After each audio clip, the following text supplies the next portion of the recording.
I remember when George Floyd was murdered, so many people that I work with in my then organization here in London were affected deeper than others because, of course, they could relate to that much more. So how do we provide spaces to those people? I've found a way to navigate that space between these groups, hopefully without alienating any of them. And I'm planning to continue, be it through data, through accountability to affected communities, humanitarian quality, or anything like that. Because the moment we start perceiving the entire countries and communities as the other, very different from us, I think this is where our humanitarian intentions and values fail.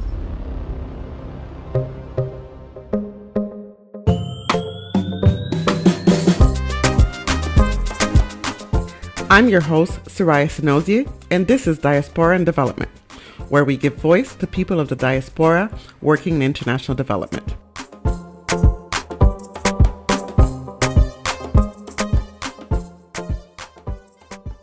Today's guest is Marina Kobveza, a humanitarian leader with nearly 2 decades of experience in disaster response, accountability, and data-driven aid. From her childhood encounter with humanitarian aid to her leadership roles with organizations like MapAction, Christian Aid, and the UN, Marina has been a relentless advocate for ethical and effective aid.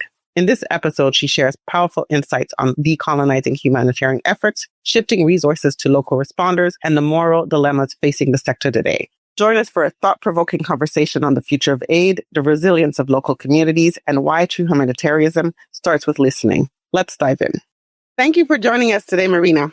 You have worked for many years in the humanitarian field. Can you tell us what you're doing today? Thank you for having me. I'm currently the Program and Partnerships Director with MapAction. And MapAction is a small humanitarian organization that works on ensuring that the decisions of bigger humanitarian actors are guided by data and geospatial information. Mm-hmm. You know, now at the time of shrinking funding, you need data to really tell you the truth about the emergencies and the people affected by them. So this is basically what my organization does. We're based in Oxfordshire in the UK, but I also sit on the board of Christian Aid and on the advisory board with Humanitarian Quality Assurance Initiative and on the advisory panel of Accountable Now. So as you could possibly tell, a lot of my focus is generally around making sure that the aid is accountable, data-driven. So this is basically what's been my passion. And I also write quite a bit on LinkedIn about that and how it combines with the commitments of localization and decolonization and propping up local organizations that are always there, not going anywhere, know their culture, and ultimately cost less. And so what led you to the humanitarian field, and what was your career trajectory? And, you know, particularly what led you towards the side of accountability? It's an interesting story. My first introduction to the world of humanitarian aid was when I was 9 and my family was living in southern Azerbaijan. The Soviet Union had just collapsed. It was the middle of 1992.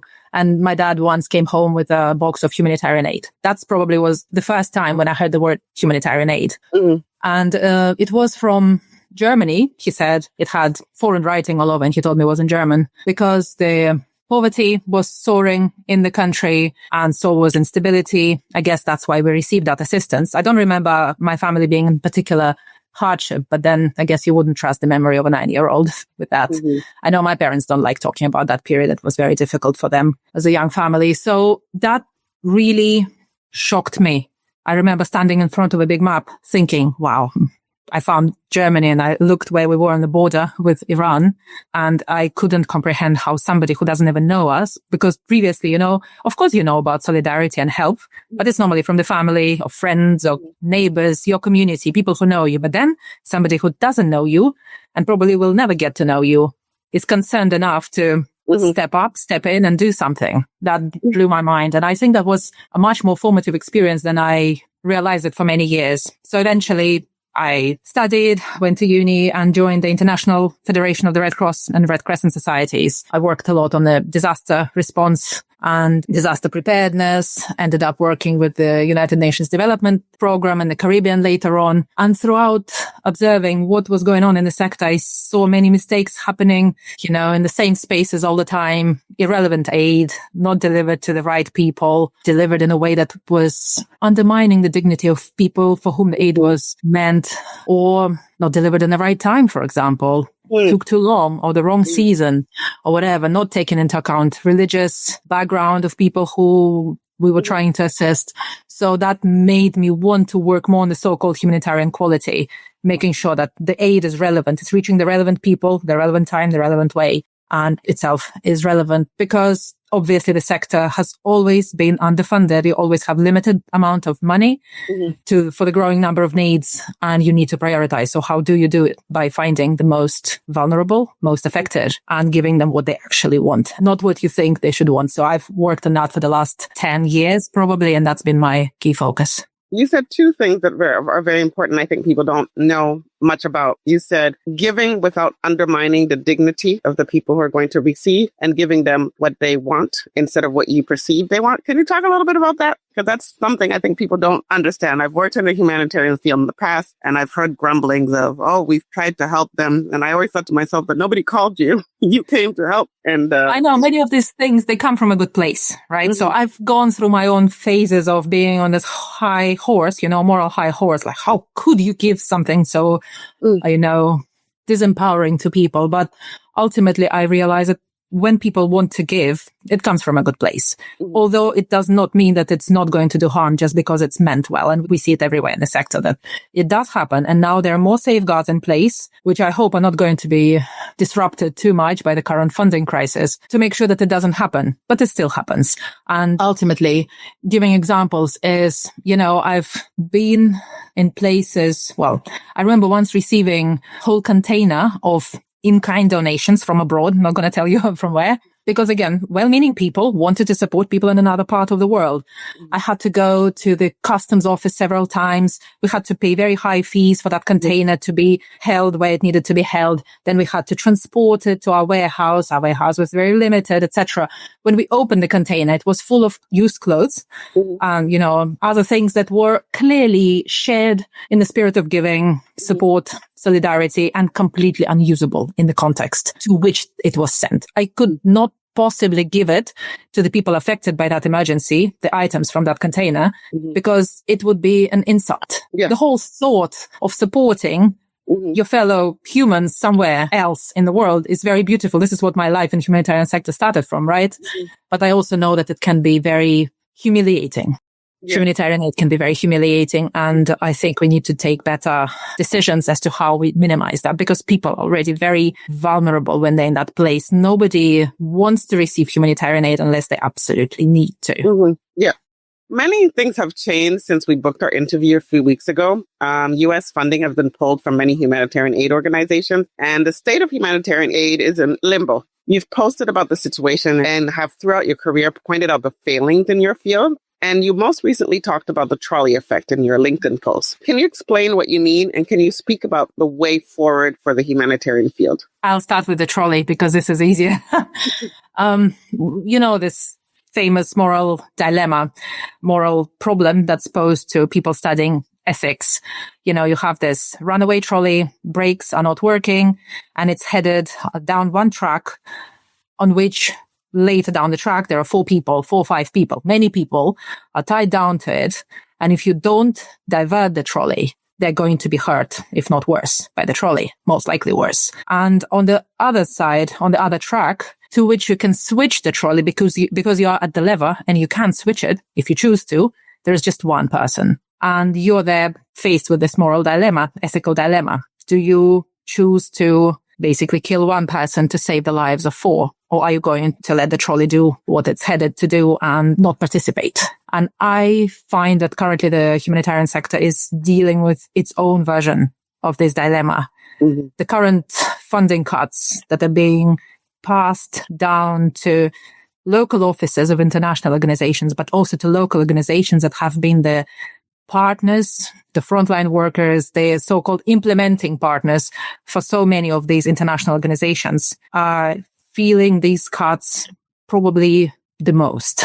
I've spoken to a few local organizations over the last few weeks, and many of them, of those who spoke to me, are saying that they don't know if they're going to make it past this month. So they were heavily reliant on USAID funding or US Department of State funding. And currently they are not in a place where they can quickly replace that funding. So that means that their operations are going to fold. And my argument basically is that on the other track are those big international INGOs that could choose to either merge, shrink, let go of power, and divert most of their funding to local organizations. And saving the local organizations is essential because they are the people who work with communities affected by crises. For years, they have delivered the bulk of the work in the so-called field, and currently letting that local humanitarian ecosystem vanish is going to completely undo all that capacity development, all that investment that has happened into those organizations at a modest but still very real scale over the last decade. And also those organizations are much more vulnerable, the local ones. They don't have the reserves. They don't have alternative funding sources. And I think it's our moral obligation to shrink as international actors to make sure that those local agencies are still there when the funding freezes over or when alternative funding sources are found. So that's the way forward for you? That's the way. I don't see how we can go any other way and retain any sort of moral claim to being humanitarians. Yeah. Because it obviously provides greater efficiencies. Local organizations, not only do they know the communities better, they're also a lot more cost efficient. Their operational costs are lower on average.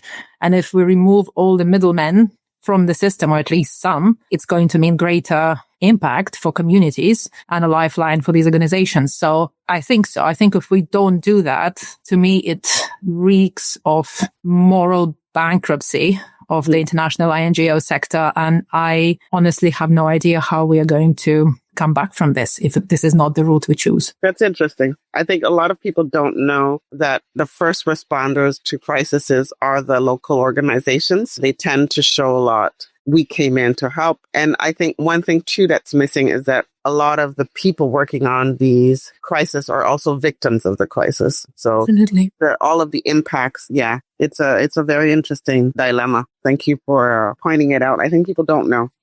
I think it's one of the sector's best kept secrets that most of the humanitarian work is done by locals. They are the first responders. They are the local people who are there right away when the massive humanitarian infrastructure is now just being unfolded, you know. The locals are already there supporting the members of their own communities. And I think we don't work enough with the media to paint the real picture of what aid sector is. You know, white saviors saving the day in Africa, in Asia, in Latin America. It's the local people who do need financial leg up every now and then because they don't come from such rich nations as many global minority people do. But the bulk of the work is done by them. Yep. So you describe yourself as a woman, mother, and immigrant. Diaspora in Development is a platform for people of the diaspora to talk about their unique perspective in their field. Can you tell us how your identity as an immigrant influences your work? You know, I added it to my bio when the anti-immigration sentiments peaked in the UK last summer. And I thought that, of course, I am not the targeted immigrant, right? Because I'm the good immigrant, right? I tick the boxes for the immigrants who are allowed. But on the other hand, I realize that it's become such an integral part of who I am and how I make decisions and how I see problems that it's definitely something that's influencing my work. I come from Russia, you know, that place that used to be called the Second World, the Eastern Bloc. It was the Second World, right? Now we speak about the First World and the Third World, and nobody's asking about the second one anymore. But I come from that place and that place in the middle. And I know that historically, my home country used to be a colonizer. Absolutely. So in many ways, I can relate to people from the global north and understand the guilt that comes with recognizing the damage colonialism has done and wanting to do something, but also the certain blindness to the problems of people who live in the former colonies, or assumptions that you know the solutions just because you speak the same language or you think you have a shared history. And while some of your history is shared, quite a bit of it was lived differently by people in those places. But on the other hand, I also know when the Soviet Union collapsed, what happened to my homeland was some sort of colonization as well by many of the Western institutions. And while some of that possibly was welcome, other things were less pretty. And I also know that we have always been othered, you know. Whenever I tell people that I'm Russian, I see that face. It happened before the war in Ukraine. It's happening a lot more now, and I completely understand it. I, like many other Russians, absolutely hate what's happening in the Ukraine, and I've spoken out about it many times, and that's the reason why I'm not going back home anytime soon, because I can simply get in jail for just a few social media posts I made, and there are many, many of us like that. But on the other hand, yes, I know what it's like to be a colonizer, what it's like to be colonized. I worked as a local aid provider back home, and I know what it's like to be local aid provider when you're working with expats, with internationals, and how different your worlds are, how different the places you can afford to live are, how they would live in parts of your capital you could never dream of living if you want to stay in the sector, right? And all the tensions that come with it. So I think when you bring all of that richness, for want of a better word, of experience into immigration, you also see your new home country very differently, and you basically learn not to take anything for granted. You have this heightened ability for critical thinking, I would say cultural sensitivity as well, because things are done a certain way in one place and completely differently in another. And that ability to see nuance and to fully embrace the humanity of people you work with, be they your colleagues from the wealthy nations or the communities receiving assistance in the majority world. I think if you use it correctly, it can be a superpower in the sector. Very interesting, because I was about to say, I always think that as I get older, being othered is a superpower, because it gives me a lot of perspective. It gives me ample empathy. So yeah, I'm very glad to use superpower. I totally agree. I think once you abandon the pipe dream of absolutely fully fitting in your new place, in your new country, which I think I had in the beginning, and I thankfully quickly buried that dream. You learn to live in that space quite comfortably. And you also find people like yourself, and that's your own new community. And maybe not fitting in fully is definitely, it's a superpower. Also, once you leave, you don't fit in back home as well. So it's a very interesting. Yeah, exactly. Like that poem, here you are, too foreign for home, too foreign for here, never enough for both. So exactly that. This is what diaspora and development is all about. Can you talk about how do we decolonize the humanitarian field? I think the first and possibly most difficult step would be to agree to be uncomfortable. It can't be comfortable, right? And I know that whenever I speak to people about it, many people close off. I know that I don't necessarily fit the typical profile of a person who would speak about decolonization. But on the other hand, I think some of the characteristics of me give me the privilege that comes with them, possibly makes it even more important for me to speak about it, because colonization and decolonization took so many shapes and can take so many shapes, and they need to be examined. So I think once you are past that, or it's going to be uncomfortable, we can go down two routes, and ideally both of them at the same time. We can work through, systems and processes, examining how your organization is dealing with power, how power is distributed, what biases are there, how they contributed into the development of the policies, procedures, systems within the organization, and unpick it little by little. And while you do all of that, you also need to work on the so-called, hearts and minds stream, where you constantly humanize people to the colleagues that you're working with. Humanize them through authentic stories, not poverty porn, not the noble savages narratives, not the narratives about people being architects of their own misfortune or not being capable enough, etc., but constantly reintroducing that, shared humanity narrative. I like speaking about it, that, throughout my life and my career in this sector, I've seen so many different families and people, women who, when you ask them what they want for themselves, for their kids, it's always the same. People all over the world want the same things for themselves and for their families. They want security. They want good opportunities for their kids. And, that's it. And most people are quite charitable. Many people have that sense of solidarity, not just for their communities, but for, others, in places more remote.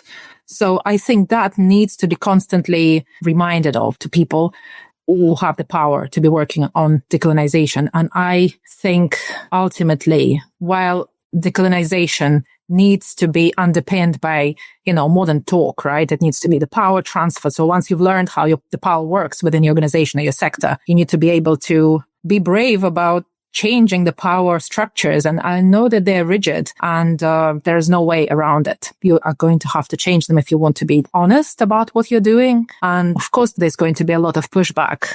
I've recently argued that, we need to transfer resources directly to local organizations. And I've got quite a bit of pushback on, yes, but it's going to be unfair to local organizations because they're not ready. They're not able to absorb. They don't. Yes, they won't absorb it.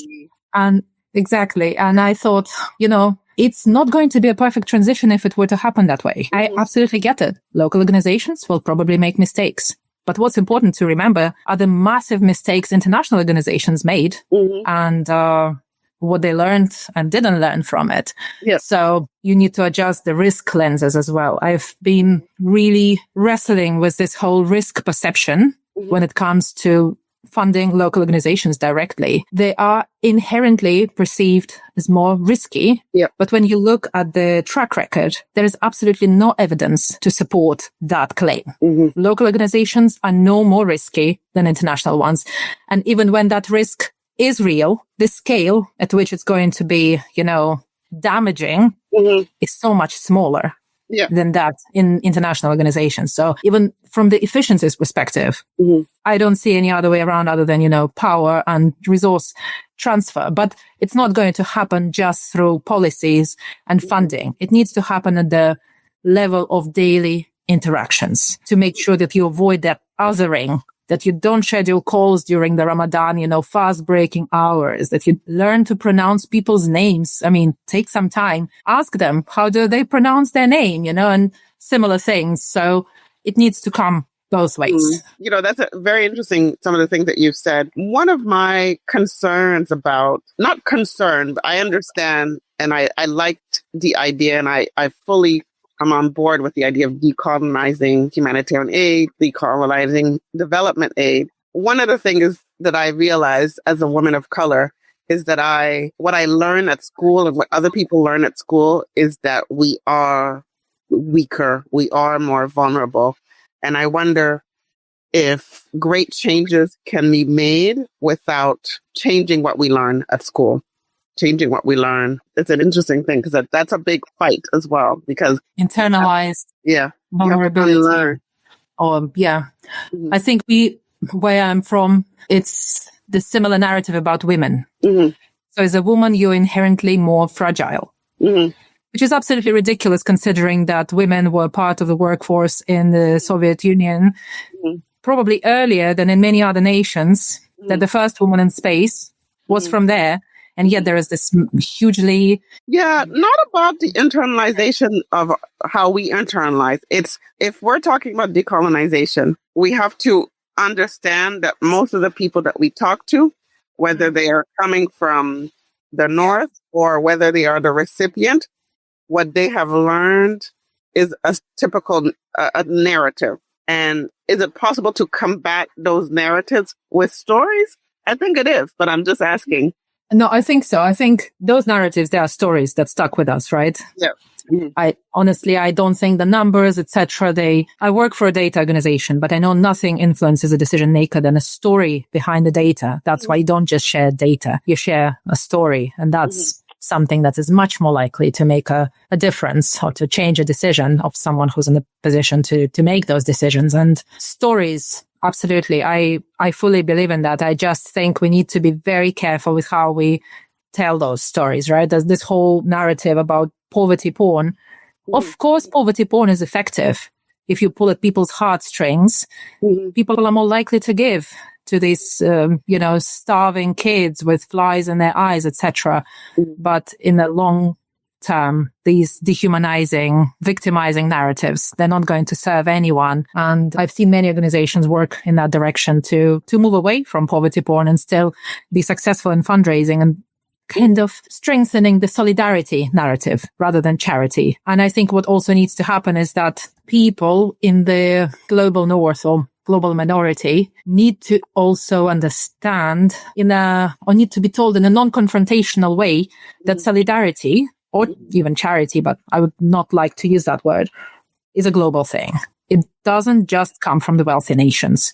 That nations like Myanmar or Kenya, Indonesia, they continuously top the lists of nations who give the most. Mm-hmm. Yep. In relation to their income, it's the global majority nations that are the most charitable. But in absolute terms, yes, maybe they are not, but it doesn't matter. They give possibly more than compared to the rest of us, right? And I think it's important because otherwise it reinforces the power imbalance. Mm-hmm. Good example in Caribbean and Latin American region is Cuba. Cuba does a lot to support regional crises through medical aid, through disaster risk support. And I think it's little known.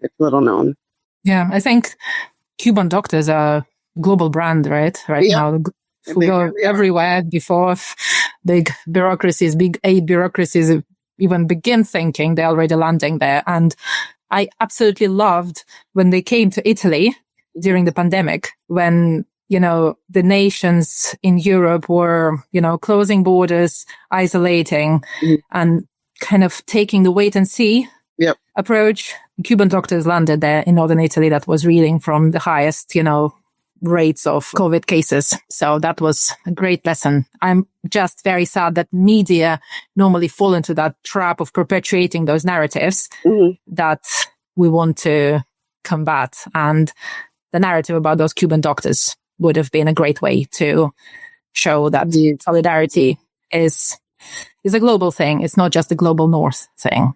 Indeed. What's the future for funding for humanitarian aid? I think this is the biggest conversation that's currently happening in the sector, with many people waiting and seeing if the aid freeze by the US government is a temporary thing, really is a pause, while others are starting to say this is not a pause. This is at the end. You can go and start looking for other sources. It's hard to tell now, but it's becoming more and more evident that the humanitarian funding, overall global development, the funding for, official development assistance is shrinking across the board. Many governments in Europe have now announced cuts to their aid budgets, not just the United States, although obviously the cuts by the United States pose possibly the most existential threat currently, and also because they were introduced in such an abrupt manner.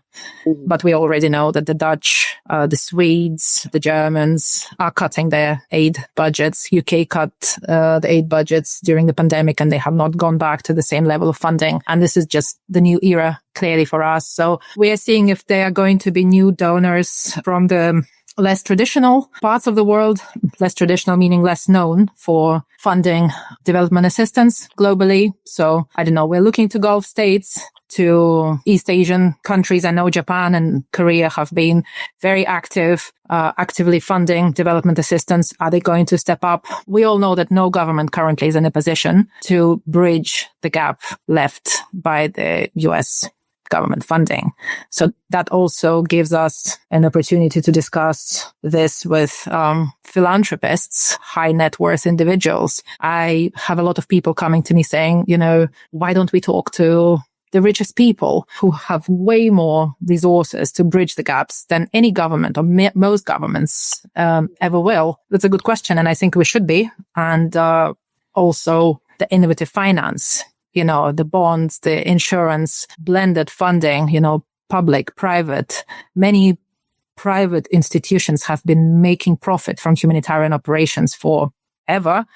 So we can as well start leveraging our relationships with them to the benefit of the communities. So I think nowadays we just need to make sure that through the period of attrition that's definitely going to follow the aid freeze, how do we preserve the most critical parts of the humanitarian infrastructure ecosystem, that when we would have found new sources of funding, we'll be able to start or continue delivering life-saving assistance, but also development assistance. And I am not currently impressed by what I'm hearing about those conversations. And I recently went to this humanitarian finance summit here in London, and one of the participants said that the funding shortfall created by the withdrawal of the US government is 40 billion. And for her, someone coming from a private sector, from finance sector, a 40 billion shortfall was ridiculously small. And she insisted that it's not a money issue. It's a systems issue. So I'm just hopeful that we're using this moment, this period, to fix some of those systems.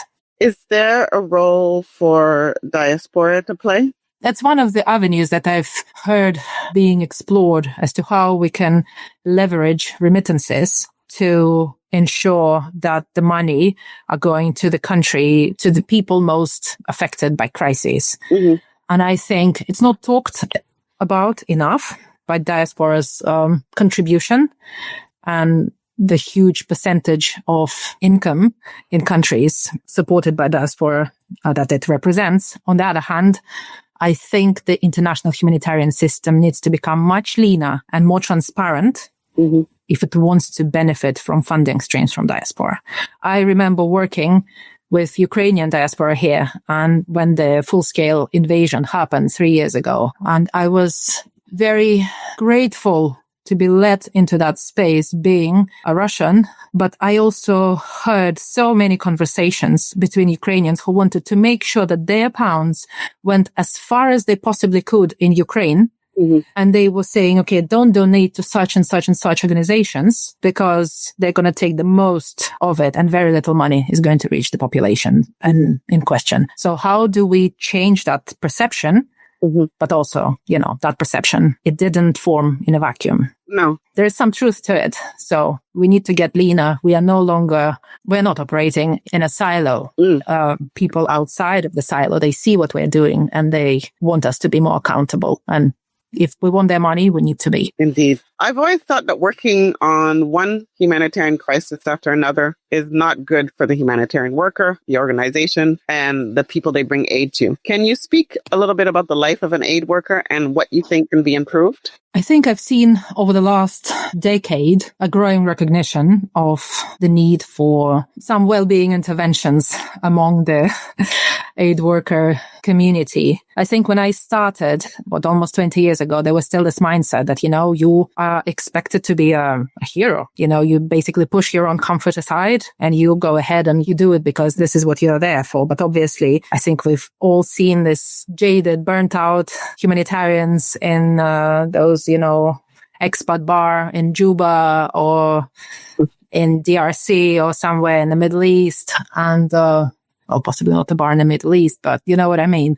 who cannot stop talking about that time when they saw that particular crisis and how it changed them.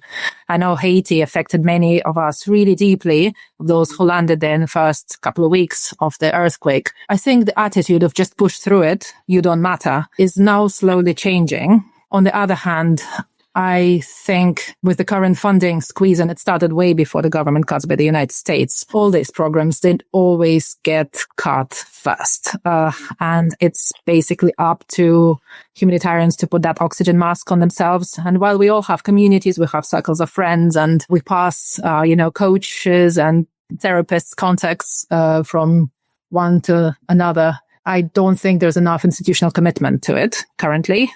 And also there's not enough recognition to how different groups of humanitarians can be affected very differently. I remember being a breastfeeding mother, of working with organizations that were establishing breastfeeding places for mothers in the community so that they could continue, providing nutrition to their infants. And I had to push quite hard to have a space in my office where I could pump milk for my baby. And that kind of double narrative, we do it for communities, or at least we say we do it for communities, but you don't ask for the same thing for yourself. That also needs to change. But also I remember when George Floyd was murdered, so many people that I work with in my then organization here in London were affected deeper than others because, of course, they could relate to that much more. So how do we provide spaces to those people who might be affected by different global events differently? I think it's not just a funding issue. It's also the issue of mentality of moving away from that, just get through it, get on with this. You're not important. You don't matter. What you do matters. And we have scores of humanitarians with PTSD, and currently more and more and more of them are emerging because I'm talking to friends and colleagues who are having to let people go and now put in that weird position of playing God with people's lives. And while we all understand that the communities is what we're here for, nobody wants to let people go during funding crisis because they are your family. We always work very closely with each other. So we need to be agile about that. Yeah, I think that when we talk about humanitarian reform, I've always thought that the way organizations work also needs to be, not just prizing international staff over local staff, et cetera, but perhaps rotations. I don't think, I'm of Haitian heritage. I worked a couple of years out after the earthquake, and it was my first foray working with people that I thought had alcoholism issues, that I thought had PTSD, that had communication issues because they couldn't speak the language, but they were experts. So you would have meetings where you're talking about housing, and the local community had to translate. And I thought, oh my gosh, how do you work that all in, particularly if you're not well because of all of the years of, it's an interesting dilemma. And how does it stop being a badge of honor? Look how broken I am by this work that I've given my all. And while it might be true, obviously, you need to be relatively well yourself to support others that you're there to do, right? Do you have any heroes or organizations that you admire in this field that you want to highlight? I thought about it a few years ago, that all my heroes, like, Sergio Vieira de Mello, the one who died and who was killed in the bomb explosion in Baghdad in 2003, I think, and the commemoration of whose death we now mark on the 19th of August, and World Humanitarian Day, or other aid workers. And it struck me that they were all men, and I thought, it doesn't obviously disqualify you from being my hero if you're a man, but it also was quite striking that, there were no women on the list. And as you read memoirs about those famous humanitarians, they always have this, trailing spouse or a wife at home, back home in Geneva, who is looking after the children and, just enabling their careers to soar. And I thought that, I want to find women. I want to find women in this space. And there are many brilliant, incredible women in this space, but who I really found to be my heroes.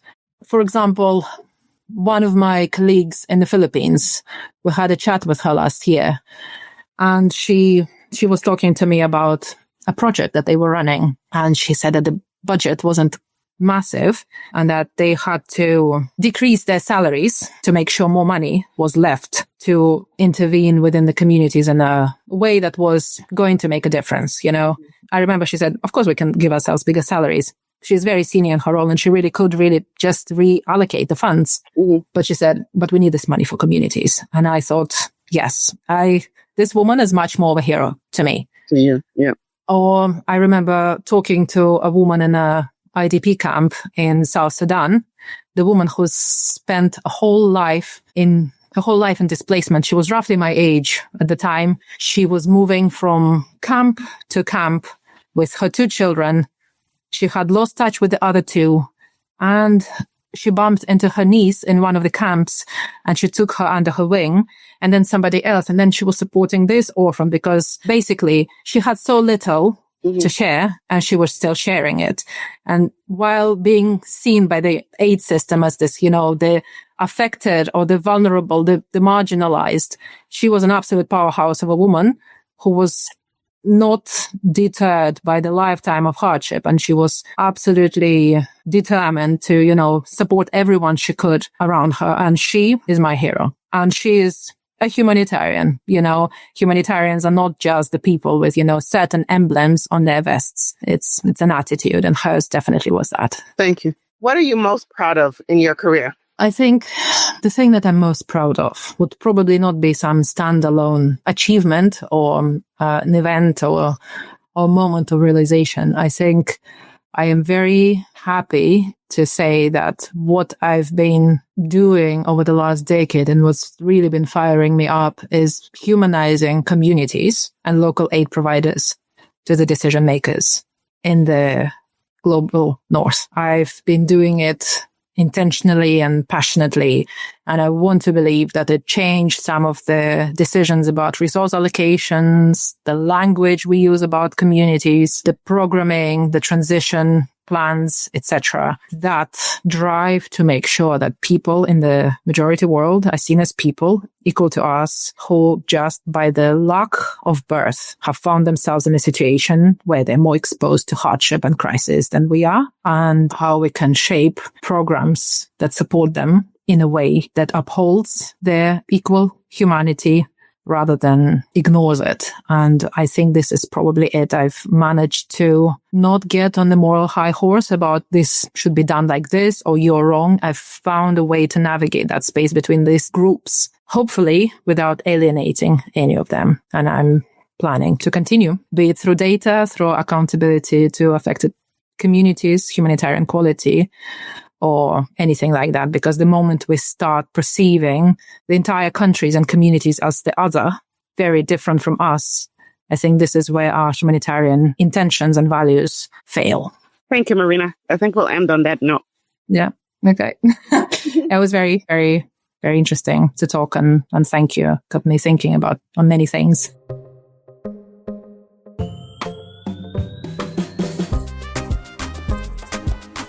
Join us every first Tuesday of the month. Don't forget to like us, follow us on Apple Podcasts, Spotify, and find us on Instagram and on our website if you'd like to be featured as a guest or have any recommendations for guests. We look forward to hearing from you.